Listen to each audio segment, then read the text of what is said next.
Mevorach, Birshut, Moraï, Verabotai. Je suis content de revoir plusieurs visages qu'on n'a pas vus depuis longtemps. Prima Baïm. Alors, ce soir, on va travailler ensemble 3 points. Bezrat Hashem. 2 sur Shavuot et un sur Yom Yerushalayim. Premier point sur Shavuot, question à savoir sur Tikkun et le Limoud de l'El Shavuot. C'est-à-dire que le soir de Shavuot, la nuit de Shavuot, on étudie toute la nuit. Et on sait qu'il y a un tikkun qui a été établi par le Harizal, qui est un livre entier à lire. Et la question, elle est-ce qu'il est vraiment très, très important de le lire, ou bien celui qui est très fatigué, qui souhaite étudier, ou quelqu'un que même s'il n'est pas fatigué, il préfère étudier avec sa chavruta. Quel est le poids de ce tikkun? Est-ce qu'il est même au détriment d'une étude approfondie? Parce que quand on lit le tikkun, on lit, c'est une lecture, surtout quand on lit le Zohar, etc., Hydra, c'est une lecture. Qu'est-ce qui est mieux? Une lecture du Zohar ou bien une étude en Chavruta approfondie? Qu'est-ce qui est mieux?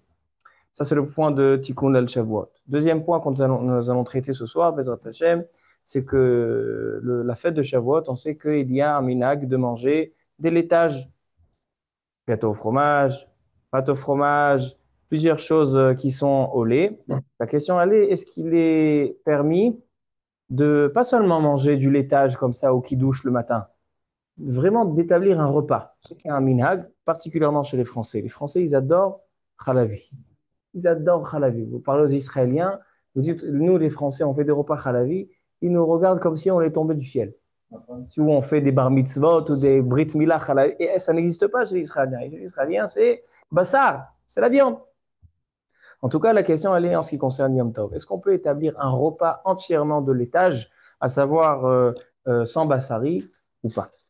Et dernier point sur Yom Yerushalayim, on va essayer de travailler ce soir 2 idées sur Yom Yerushalayim. La première, c'est que Yerushalayim, le symbole qu'ils ont choisi pour symboliser Yerushalayim, c'est un lion. Dans le drapeau de Yerushalayim, il y a un lion. En quoi le lion il est en rapport avec Jérusalem particulièrement? Et deuxième point, c'est qu'on a un midrash qui nous parle de 70 noms qu'à Yerushalayim. Yerushalayim, elle a 70 noms, Shemot, 70 Shemot. Intéressant. Une ville, 70 noms à la ville. C'est quoi le Inyan? D'accord? Donc, ça, c'est donc les thèmes ce soir. On va commencer par le premier, Tikkun Lel Shavuot. Dans le Talmud, dans la Mishnah, dans la Gemara, ou même dans la Torah, la fête de Shavuot, c'est une fête comme toutes les fêtes. La fête de Pessah, c'est en rapport avec Yetziat Mitzrayim, Sukkot, Anané Kavod, Shavuot, le don de la Torah. Mais il n'y a rien de particulier à faire à la fête de Shavuot, sauf ce qui est prier et manger. Donc, le tikkun de l'Al Shavuot, ou même de rester réveillé la nuit de Shavuot, ça n'existe pas dans le Talmud, ni dans le Talmud Bavli, ni dans le Talmud Yerushalmi. Ça figure, en premier temps, dans un Midrash, qui est rapporté dans le Magen Avraham. Magen Avraham, il rapporte le Midrash et il dit, fameux célèbre Midrash, qui dit que Am Israël, lorsque il y a eu le don de la Torah, alors donc Hachem les a devancés au mont Sinaï. Et puisque Hachem les a attendus pour leur donner les 10 commandements et la Torah, alors c'est quelque chose qui est un manque de respect pour Hachem, pour la Torah. Alors donc, pour rectifier cette action, nous, tous les ans, on reste réveillé afin qu'avant la Aseret Adibérot, on est déjà là. C'est-à-dire qu'on ne nous a pas attendu, on n'a pas du tout dormi, donc on est là depuis le départ. Ça, c'est le sens pshatique. Donc, il dit le Magen Avraham, Nahagu Rov Atalmidim, Nahagu Rov Atalmidim, de l'Eshev et l'Ilmod, Liot Ne'orim Kol Halayla, d'être réveillé toute la nuit afin d'étudier la Torah et d'être présent. Ça, c'est selon le pshat. Dans la Kabbalah, dans les Mekoubalim, Kafachaim, Arizal, Rabbi Chaim Vital, Zohar Kadosh, on voit qu'il y a un sens bien plus profond que ce midrash-là sur la nuit de Shavuot. Donc, je vais vous lire quelques passages dans le Zohar que je vais vous traduire bien évidemment. Baruch ata Adonai Eloheinu melech haolam she'akol nהיה bid'oro.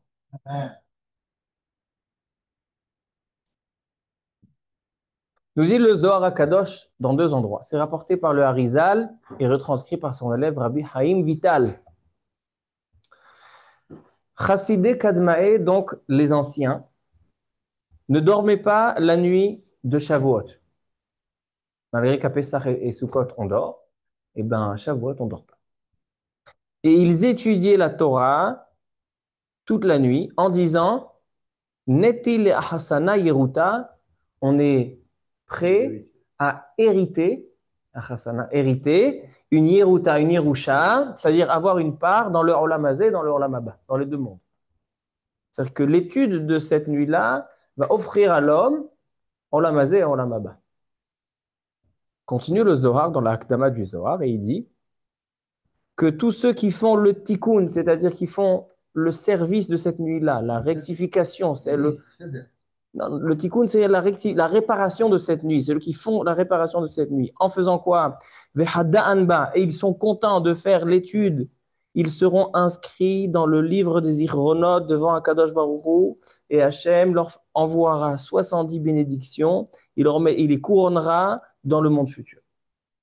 Comme ça dit le Zohar Akadosh au sujet de celui qui étudie toute la nuit de cette nuit-là. Tu dis quoi? Maintenant, qu'est-ce qu'il faut étudier? Est-ce qu'il faut étudier la Torah, comme nous dit le Magen Avraham, quand on reste réveillé, on étudie, ou bien il y a une étude bien précise? Alors oui, dans le Zohar Akadosh, dans l'Agdama, il dit exactement ce qu'il faut étudier. Il dit comme ça. Il dit le Zohar, Tzarich lilmod, mi Torah le Nevi'im. Il faut étudier toute la Torah Kula. On sait que la Torah Kula, elle est rachetevot pardes.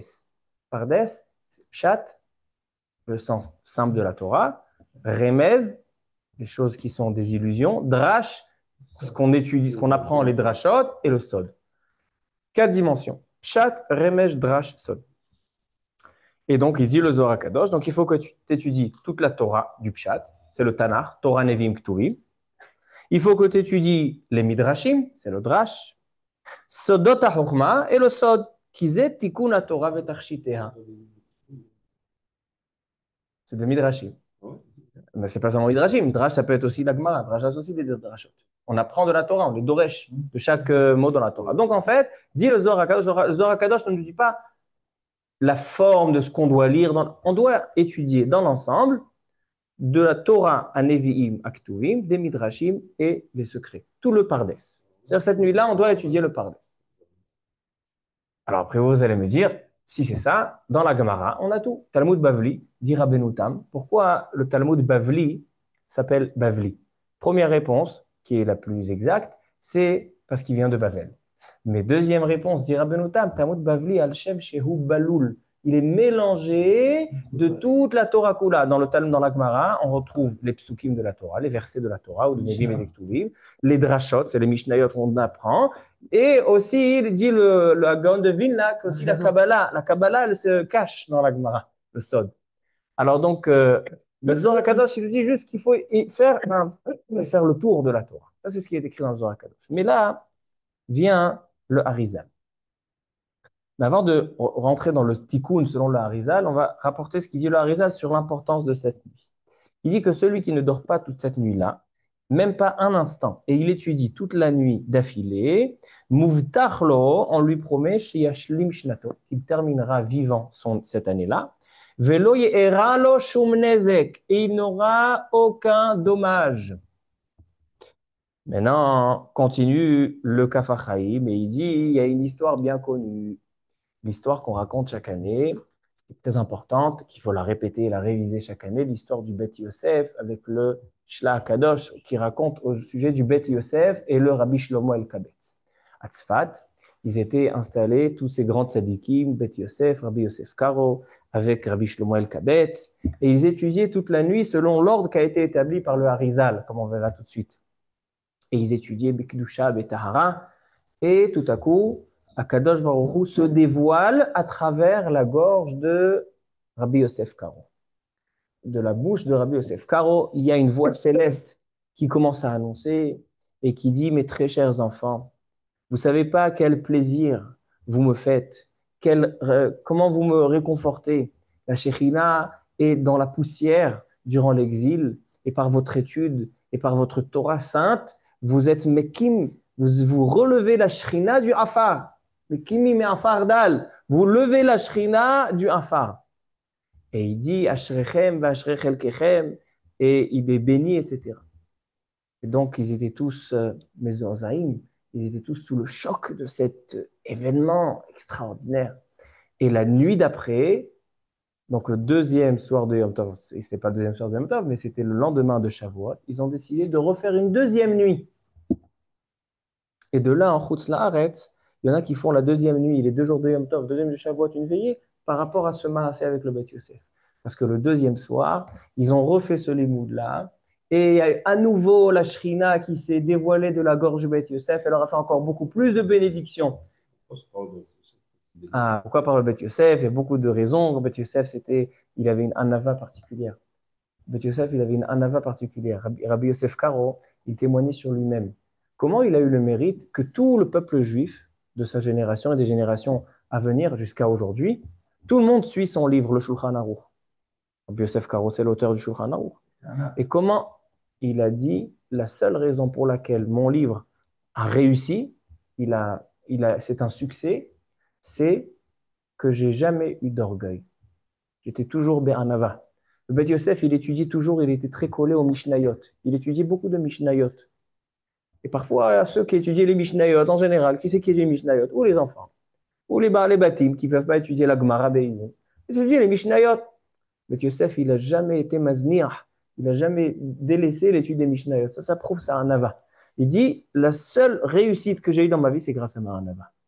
Ça, c'est en Rabbi Yosef Karo. Il a été zoché que la Shrina, s'est dévoilée. Il y avait des grands tzadikim à table. Rabbi Shlomo El-Kabetz, un des grands Mekoubalim, l'auteur du Lechadodi, il était là-bas, dans cette table, dans cette étude, cette nuit-là. Ben, c'est à travers Rabbi Yosef Karo. Ça, c'est donc pour l'importance de cette nuit. Ainsi, le Ben Ishraï, il dit que celui qui étudie le Tikkun ce soir-là, qui étudie toute la nuit, alors ça lui donne de la Kedusha dans son âme et dans son esprit, etc. Alors maintenant, on a vu dans le Zohar HaKadosh qu'il faut juste étudier toute la Torah Kula, juste. Il faut étudier Mitorah, les Nevi'im, les Ktuvim, donc le Tanakh, c'est le Pshat, le Remez, le Drash et le Sod. Maintenant, dans le Shar HaKavanot, Rabbi Chaim Vital, il va nous décrire exactement comment procéder à cette étude-là. Il va nous expliquer ce Zohar. Alors il dit comme ça. Et c'est là que Arizal, il va établir le fameux Tikkun en disant qu'il faut de chaque paracha, chaque passage de la Torah, Nevi'im et Ktuvim, donc chacun des 24 livres, il faut lire les 3 premiers et derniers versets de chaque livre et de chaque paracha. 3 premiers, 3 derniers. 3 premiers, 3 derniers. Dans certaines parachiotes, il va falloir lire un petit peu plus. Par exemple, dans Parashat Yitro, on va lire le Mahamad Har Sinaï avec les 10 commandements. Ainsi, dans Parashat Vaïtranan, là-bas aussi, ils sont décrits les 10 commandements. Il y a quelques exceptions, mais de manière générale, le Tanakh doit se lire sous forme de 3 premiers et 3 derniers psukim. Pourquoi? C'est quoi le 3, les 3 et 3? C'est quoi le 3 et 3? Dit le Kaf HaChaim, un chidush nifla. Chidush nifla. Il dit, tu sais pourquoi on lit chaque 3 psukim de chaque paracha et 3 de la fin? Pourquoi pas 2? Pourquoi pas 1? Pourquoi pas 10? Pourquoi 3? Il dit, durant Sfirat HaOmer, on a eu 7 semaines, 7 fois 7 jours, qui sont 7 semaines qui composent Sfirat HaOmer. Chacune de ces semaines vient en fait faire un tikkun, faire une réparation dans chacune des midot d'Akadosh Baruch Hu. Hashem Akadosh Baruch Hu, il a des midot, donc plusieurs facettes dans lesquelles il se dévoile dans ce monde-là. Il y a la chorma et la bina, da'at, chesed, gevura, tiferet.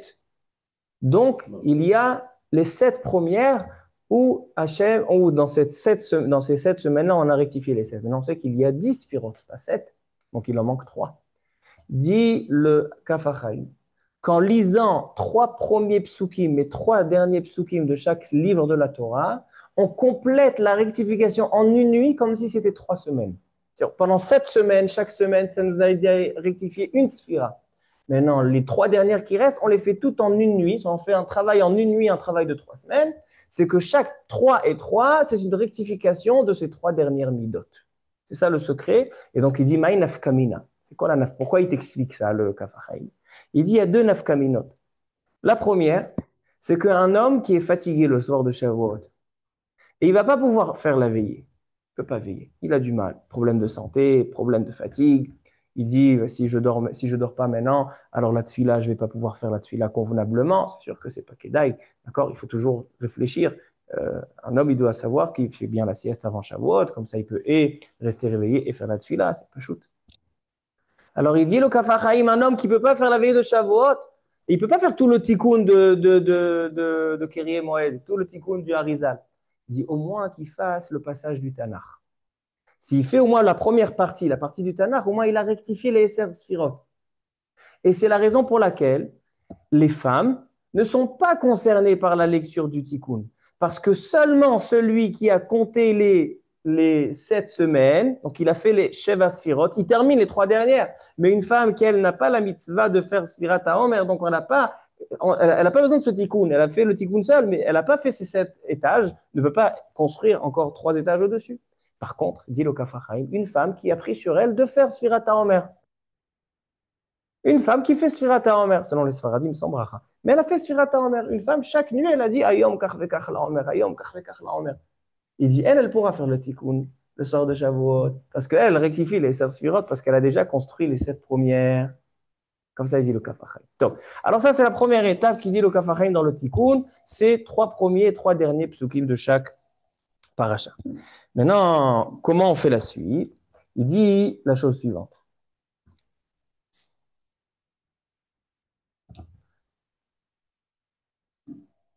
ואחרי שיקרא כל הסדר הנ"ל, יקרא סודות התורה כפי השגת השכל. Écoutez bien ce qu'il dit le Sha'ar HaKavanot. Sha'ar HaKavanot, il dit, tu as fini le Tanakh, après, étudie de la Kabbalah selon ton niveau. Tu prends un passage de Kabbalah, par exemple, qui a été expliqué par la Chassidoute. La Chassidoute, elle est basée sur la Kabbalah. Tu prends un passage de Chabad, tu prends un passage de Breslev, qui est basé sur la Kabbalah. Dit le Harizal, c'est ça. Comme ça, il est écrit dans Sha'ar HaKavanot. Vous pouvez chercher dans Sha'ar HaKavanot, c'est ça le tikkun de l'El Shavuot. Le Tanakh et un petit peu de Kabbalah. C'est tout. Torah, Nevim, Ktuvim, 3 premiers, 3 derniers psukim. Et ça, et un peu de Kabbalah, les filles à Sechel, selon ton niveau. Kabbalah, c'est tout Torah Tassot, c'est des passages de Zohar, ou des livres qui expliquent des passages de Zohar. Maintenant, d'où est venu maintenant le gros livre? Dans le gros livre, il n'y a pas tout ça. Le Tanakh, c'est une petite partie. Le Tanakh, on peut en 1 heure, 1 heure et demie finir le Tanakh. Alors quoi, le tikkun de Shavuot, c'est 1 heure et demie de temps, plus encore un petit peu de Kabbalah, les Fikocho. Alors, dans un autre livre de Rabbi Chaim Vital, qui s'appelle Etz Chaim, là-bas, il dit que Nahagu, Yomar Achare Seder Kriyat Tanakh, Yomar Gam Idra Rabba. Un passage important du Zohar. Et le Kaf HaChaim, il rajoute qu'il y a un minhag aussi de rajouter le midrash de Matan Torah, le midrash qui raconte toute l'histoire de Matan Torah. Et aussi, il y en a qui ajoutent le Tariag Mitzvot. C'est-à-dire que tout ça, ce sont des ajouts. D'accord? Le Ikar est comme ça, il dit Meforash, le Chida. Donc ça, pourquoi je le dis tout ça? Parce qu'il y a certaines personnes qui ne peuvent pas lire autant. Celui qui peut lire tout, qu'il lise tout. Celui qui ne peut pas lire tout, alors je vais lui dire ce soir, qu'est-ce qui est le Ikar et qu'est-ce qui n'est pas le Ikar?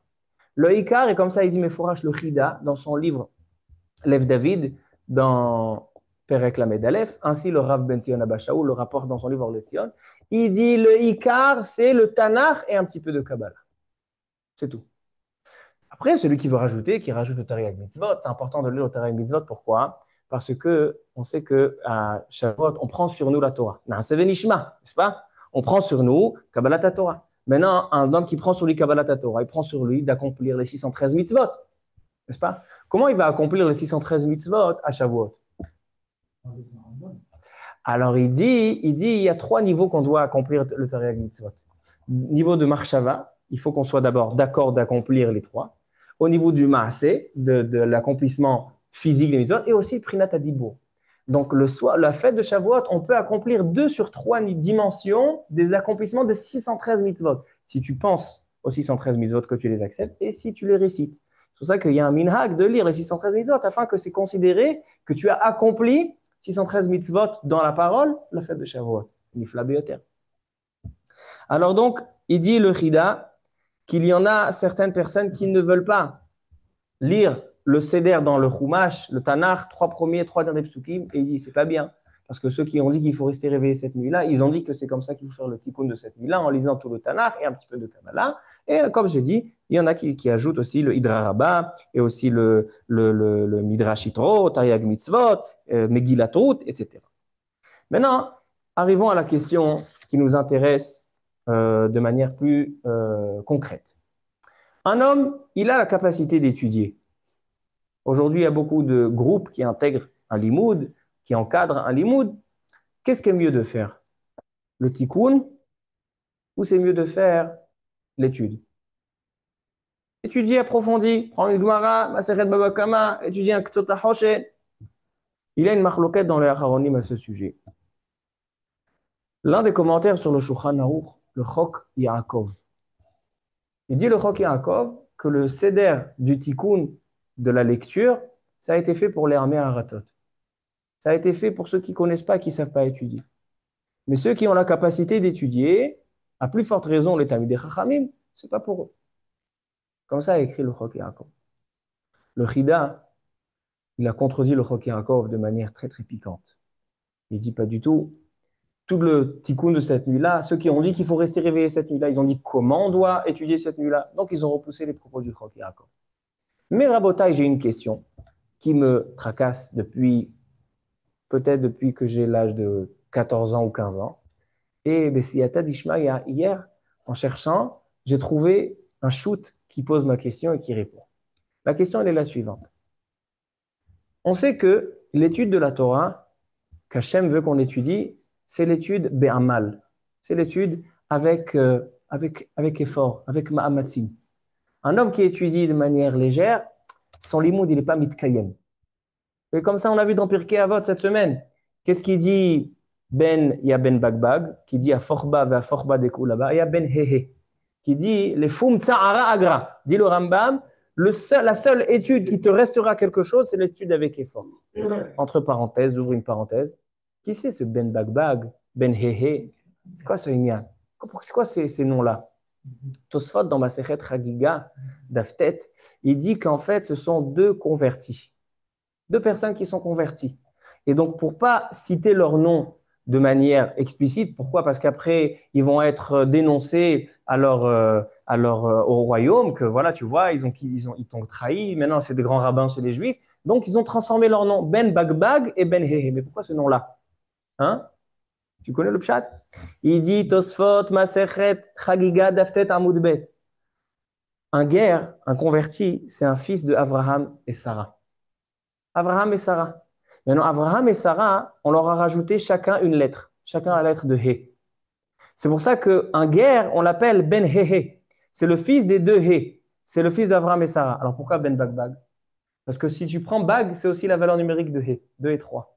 Alors Ben Bagbag, c'est comme Ben Hehe. Donc il dit Tosfot Masechet Chagiga, en fait, chaque guerre, on l'appelle le fils de 5-5. D'accord? C'est un Tunisien. Fils de 5-5, fils de Abraham et fils de Sarah. Un, c'est Ben Bagbag, un, c'est Ben Hehe. Ifla Beoter. Donc, je ferme la parenthèse. Il dit, Ben Hehe, l'étude de la Torah, elle est avec effort. Donc maintenant, comment on peut concevoir que la nuit de Shavuot, où le tikkun, il est d'étudier, qu'on va te dire, étudie de manière légère? Parce que la lecture, moi, la vérité, je suis jaloux de ceux qui arrivent à lire tout le tikkun. C'est une force de patience, une force, mais ça ne nécessite pas beaucoup de concentration.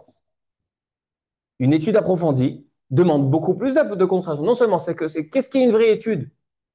Il dit Rav Chaim de Volojin, dans son livre Nefesh HaChaim, quelqu'un qui peut étudier une page de Gemara, étudier le Shulchan Aruch et de comprendre, et qu'à la place, il s'assoit, il fait du Teilim. Vous savez ce qu'il dit Nefesh HaChaim?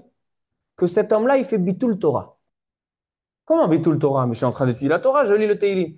Il dit c'est Bitul Torah Be'echut. Il y a Bitul Torah, dans le temps, tu perds ton temps. Mais il y a aussi Bitul Torah que tu perds une qualité de Torah. Et si tu as une Torah de qualité, c'est un Bitul Torah de faire. Alors, comment on peut comprendre qu'on préfère pour des personnes qui ont la capacité d'étudier? A priori, le Chok Yaakov, il a raison. Chok Yaakov, il dit le tikkun de Shavuot, il est seulement pour les Amé Haratzot, pas pour les Bnei Torah. Alors, comment le Chida, il dit non, pas du tout. Le tikkun de cette nuit-là, c'est le tikkun du Harizah, lire le Tanakh, un petit peu de Zohar, et celui qui veut rajouter encore d'autres choses. Pourquoi? Comment comprendre cette chose-là? Alors, Bessiyat Adishma, j'ai trouvé dans le Shoot Mishneh Halachot de Rabbi Menashe Klein.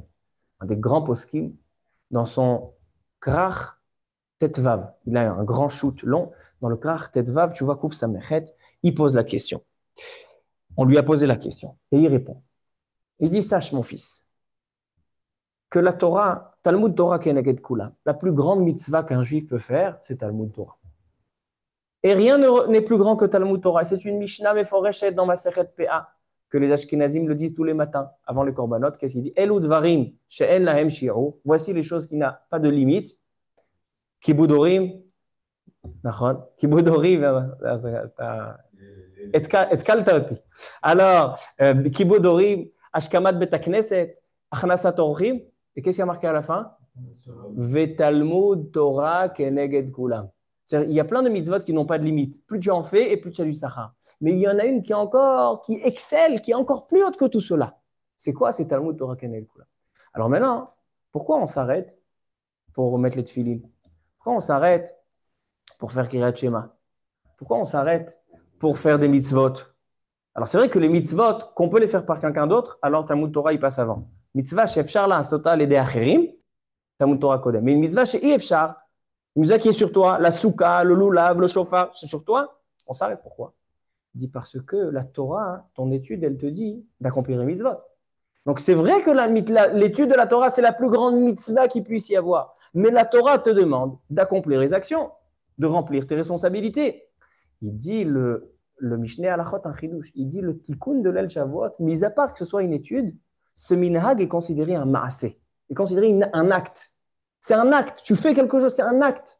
Alors donc il dit pour ça, tu as un Torah doché. Même si c'est be'echut, c'est moins en qualité que l'étude de la Torah approfondie, et bien cette nuit-là, c'est ça ta mitzvah. Et il termine par une phrase extraordinaire. Il dit Shamati beshem gadol echad. J'ai entendu au nom de quelqu'un, un grand, chez Amar, qui a dit qu'il n'a pas eu de réussite dans l'éducation de ses enfants. Pourquoi? Parce qu'il n'était pas assis avec eux au repas de Shabbat, autour de la table, tranquillement, discuter, faire des chants de Shabbat, et il a préféré aller étudier à ce moment-là. De là, on voit que parfois, l'étude de la Torah, c'est de ne pas étudier, c'est de faire des actions. L'action d'un juif dans ce monde, c'est ce que la Torah veut. C'est pas que ça contredit ton étude. L'étude, c'est la plus grande mitzvah. Mais parfois, zman limud lechud, zman maase lechud. Alors donc, il dit, c'est comme ça qu'il répond à la question. C'est vrai que la limoud, l'étude en iyun, alors donc, notre conclusion, elle est comme ça. Un homme, le soir de Shavuot, il doit, lechatechila, faire le tikkun. Il doit faire le tikkun. Le mieux, c'est qu'il fasse le tikkun en entier, comme il est écrit, comme il est rapporté par le Harizal. Celui qui a du mal à lire tout ça et rester réveillé, qu'il fasse le Ikar HaTikun, comme dit le Rida. Le Ikar HaTikun, c'est le passage du Tanakh avec un petit peu de Kabbalah. Celui que même ça, il ne peut pas, alors donc il pourra faire l'étude. D'accord? Donc ça, ce sont les trois niveaux.